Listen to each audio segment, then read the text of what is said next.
The Russian-Ukrainian conflict has just escalated to a dangerous new level, with Ukraine allegedly blowing up a critical Russian pipeline. The funny part is that both sides are pointing fingers at each other.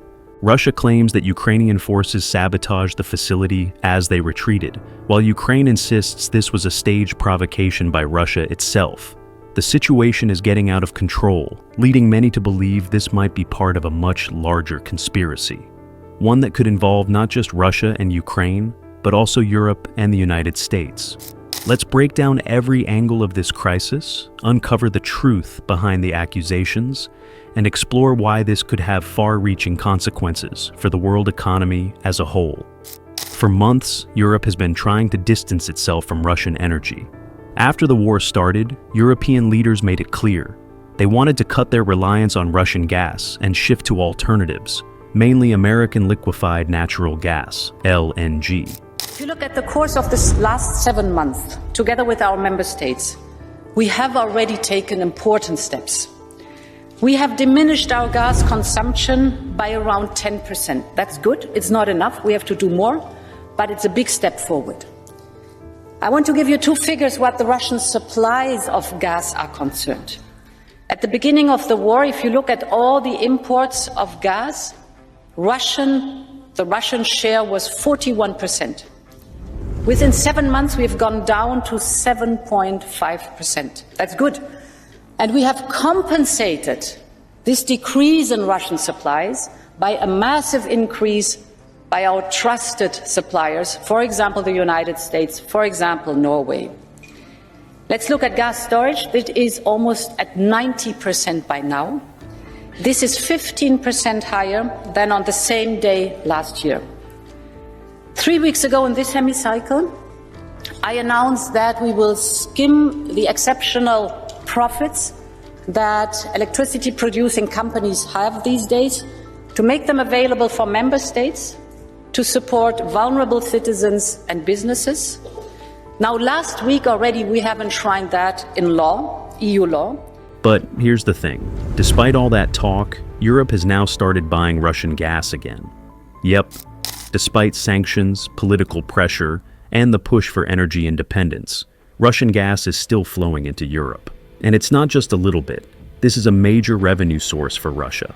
Gas sales have been a financial lifeline for Moscow, helping to fund its military operations in Ukraine.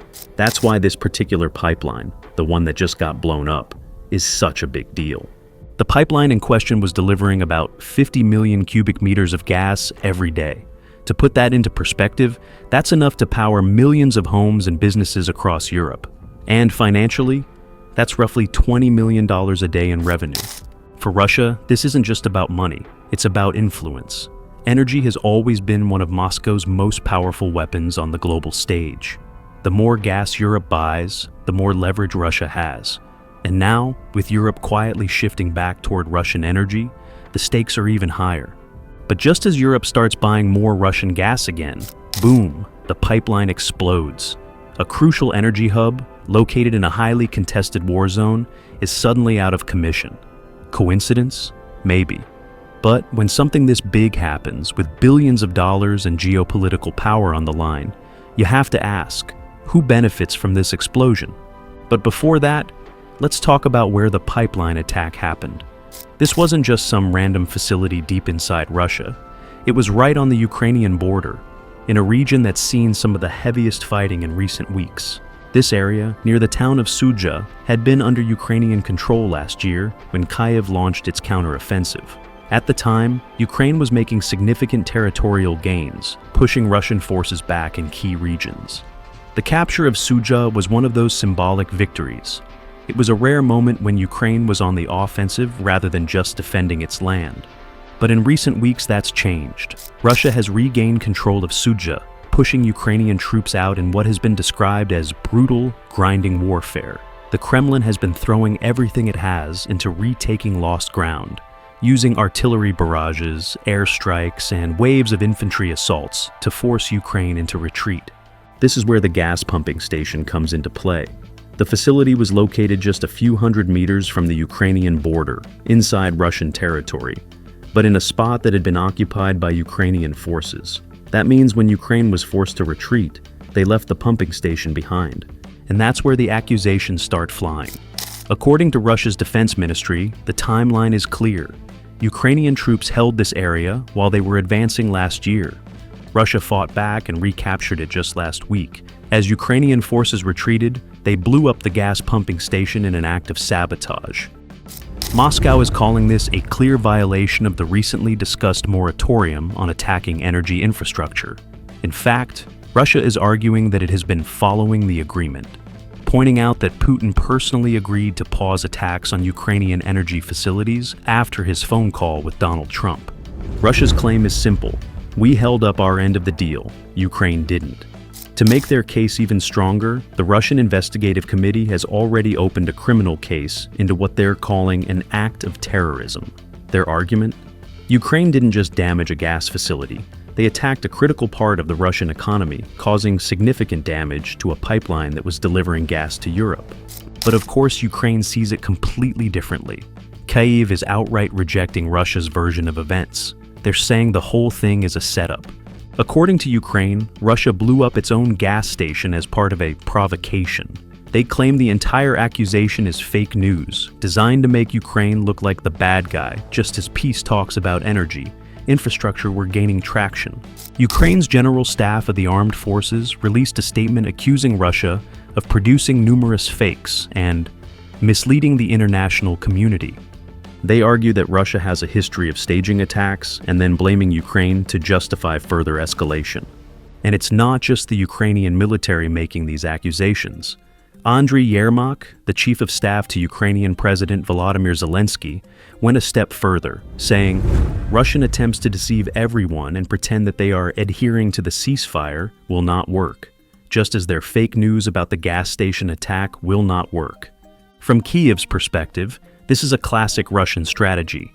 Create chaos, then use that chaos as a political weapon. But let's take a step back. Why would Russia blow up its own pipeline? That's exactly what Dmitry Peskov, the Kremlin spokesman, is asking.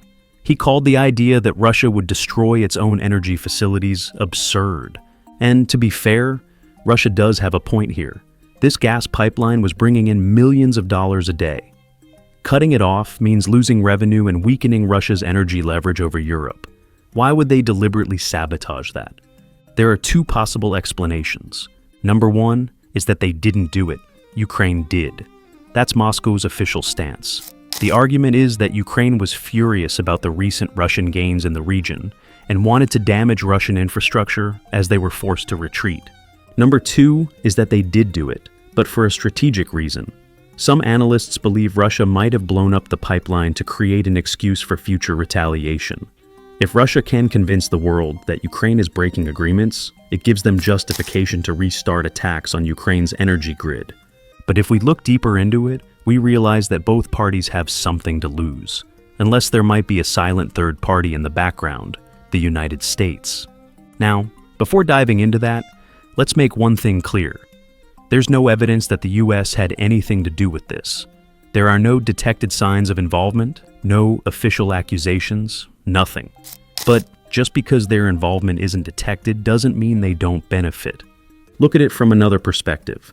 If Ukraine was responsible for attacking the pipeline, it could hurt their credibility. Kyiv has always framed itself as the victim, the one fighting for survival against Russian aggression. But if they deliberately attacked a civilian energy pipeline, it weakens that image. Russia can now point to this as an example of Ukraine breaking international agreements. And let's not forget that Europe just made the decision to start buying Russian gas again. If Ukraine was behind this attack, some European leaders might feel betrayed. Why? Because the EU relies on that gas, and Ukraine would have essentially attacked Europe's energy security. Also, destroying a pipeline doesn't stop Russian forces from advancing. If Ukraine wasted resources hitting something that doesn't directly impact the war, was it really worth it? So, if Ukraine actually did this, it's not a clear win for them. It might hurt them politically more than it helps them militarily. On the other hand, Russia's position is clear. The pipeline was bringing in millions of dollars a day, so they had no reason to destroy it. They will also send the wrong message to Moscow by doing so. Moscow wants to convince European leaders that buying Russian gas is safe and reliable. If pipelines keep getting hit, European governments might second-guess their decision to go back to Russian gas. So, if Russia somehow did this to itself, it would be a big gamble. They'd be risking losing Europe's trust, losing revenue, and giving Ukraine justification to escalate further. That's why the Kremlin is aggressively denying any involvement. Now here's where things get really interesting. The explosion happens right as Europe decides to stop buying US gas and return to Russian gas. That timing is suspiciously convenient. The US wants Europe to keep buying American gas. Let's not forget, the US became a major energy exporter after the war started. Europe, desperate to replace Russian gas, started buying American liquefied natural gas, LNG. But now, with Russia back in the game, the US stands to lose billions. A damaged pipeline makes Russian gas seem unreliable. If European leaders were hesitant about buying Russian gas again, this explosion gives them a reason to rethink their decision. Was it really a smart move to go back to Russian energy if pipelines keep getting attacked? It increases tension between Ukraine and Europe. If Europe even suspects that Ukraine did this, it could create friction between Kyiv and its Western allies. And a weaker relationship between Ukraine and Europe benefits one country the most, the United States. Again, there's zero proof the US was involved, but from a strategic standpoint, America gains a lot from this explosion. Even if Washington had nothing to do with this, it wouldn't be surprising if some officials in the US government saw this and thought that it actually works in their favor. Regardless of who is responsible, one thing is clear: this explosion is escalating tensions at a very delicate moment. And it's happening just as a separate attack on Russian energy infrastructure is making headlines. On Friday, a massive explosion rocked an oil depot in Russia's southern Krasnodar region, sending thick plumes of black smoke into the sky. What makes this even more significant is that firefighters had already been battling a fire at the depot since Tuesday, a fire that started after a Ukrainian drone attack. This wasn't just a minor hit. The original blaze had already been burning for 3 days, and just when Russian crews were trying to contain it, a second explosion erupted, making things even worse. According to Russian regional authorities, a Ukrainian drone struck the oil depot on Tuesday, igniting a massive fire. On Friday, during firefighting efforts, another explosion occurred, caused by depressurization of the burning tank. The fire spread to another tank, doubling the size of the blaze to 10,000 square meters, 108,000 square feet, more than 450 firefighters. A top Ukrainian intelligence official explained the shift. They said that every drop of Russian fuel helps launch missiles at our cities. If we can stop that fuel from reaching their military, we must. The idea is that by hitting oil depots and refineries, Ukraine can disrupt Russia's fuel supply, making it harder for tanks, trucks, and aircraft to operate. Hurt Russia's economy by reducing oil exports, one of Moscow's biggest sources of revenue. Put pressure on Putin domestically. If fires keep breaking out across Russia, it raises questions about his ability to protect critical infrastructure. And this isn't an isolated attack. Ukraine has been systematically increasing these strikes in recent weeks. This latest oil depot explosion is part of a larger wave of Ukrainian drone strikes inside Russian territory. In just the past few weeks, a drone hit an oil refinery in St. Petersburg, hundreds of miles from the front line. Kyiv is no longer limiting its attacks to occupied Ukraine. It's going after Russia itself. This marks a significant shift in strategy. For most of the war, Ukraine focused on defensive operations, protecting its cities from Russian missile barrages. Now, it's taking the fight directly to Russia's energy infrastructure. So, how is Moscow responding? We all already know that Russia has been pounding Ukraine's power stations, oil depots, and gas pipelines. But with Ukraine now hitting back, there's a growing concern that Russia will double down on its energy war. And this might lead to an expansion of the war into Ukraine. One of the biggest fears is that if Ukrainian attacks inside Russia continue, Putin might use them as justification for a broader escalation. Already, some Russian hardliners are calling for airstrikes on Kyiv in retaliation. The war just entered a new phase, and one thing is clear: it's not slowing down. The attacks on gas pipelines and oil depots show that energy is now a battleground. And as both sides raise the stakes, the world is watching nervously to see what happens next.